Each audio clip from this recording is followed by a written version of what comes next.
and welcome back to another great week of Crack Kills Quick Hits. We're in week 9. Let's take a look at the 5 things to watch for as we head into another great week of the season. Quick hit number 1. Lonely at the top? Someone once said that it's lonely at the top, but they didn't know about the Crack Kills League. After 3 top teams lost last week, we have a 6-way tie for first. No Comment tenuously holds the top spot, but they could tumble down the standings as easily as climb, as they have not been the best scoring team this season. The Dimebags and the Fat Bottom Girlies are going to meet this week for a chance to move up into a first place or fall down. Of course, there are several other matchups this week which could affect the standings, with 9 teams within a game of the lead. We'll see how these games go, and if there's separation at the top, or if we're just as confused next week as we are now. Quick hit number 2. Toe off. 10 versus 9. Even versus odd. The Phils square off in the Popcorn Bowl this week, with the teams going in opposite directions over the last few weeks. The Fugitives sit 3rd in scoring and haven't scored less than 104 points this season, and have been over 120 in 3 straight games. Meanwhile, No Comment had the low score last week, but has scored over 106 of 8 games. This game will be played in the late windows, as the teams combine for only 4 early window starters, with 3 of them playing for the Fugitives. Both coaches are also in the early window.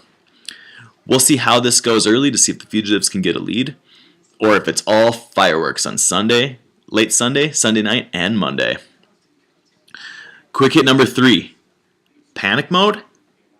With 9 teams 500 or better, it may be time to worry for the Mean Genes and Highly Trained Apes.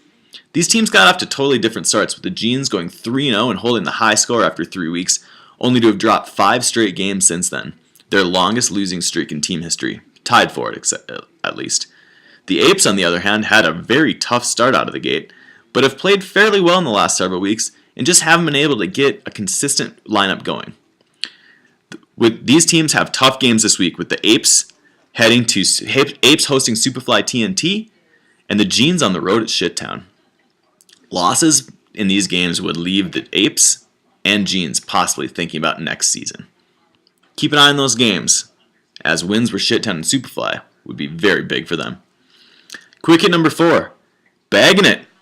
The Dimebags overcame early adversity and are out to a 5-3 start and tied for first in their inaugural season.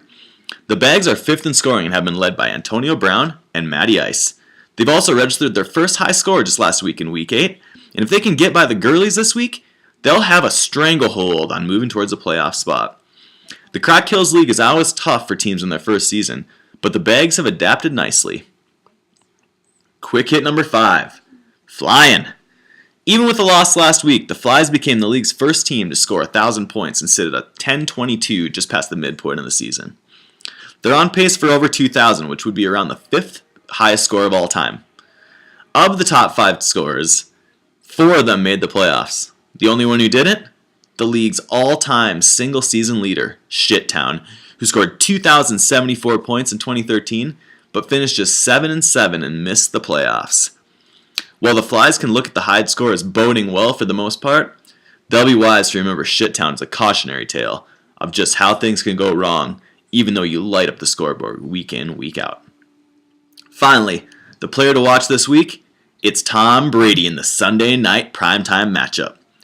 This week there's been a lot of debate about who the greatest quarterback of all time is, with some coming down on the side of Tom Brady and some coming down on the side of Aaron Rodgers. But I'm here to tell you, there is no debate. Tom Brady has more rings, more wins, and the only argument against Brady is that he's had more help. Are you joking? Every Patriot receiver has been white for the past 10 years, and Brady has only had 1 year with the great Randy Moss. Of course, you can count some time with Gronk, but Rodgers has had Donald Driver and several other receivers that have played with him for years, Randall Cobb among others. Now, those aren't big names, but the consistency has been there. Finally, the one quality that Rodgers gets rated highly on is game-winning drives. He has 19 all-time. Tom Brady has 43. Rodgers has less active than Joe Flacco and Alex Smith. And you know who else has more game-winning drives than Aaron Rodgers? John fucking Kitna. Debate over. We all know who the GOAT is, and he'll be wearing red, white, and blue tonight. All eyes will be on Tom Brady to see if he can keep all business winning and keep them in first. That's it for Crack Kills Quick Hits for Week 9. Good luck to everyone this week, except Phil's Fugitives.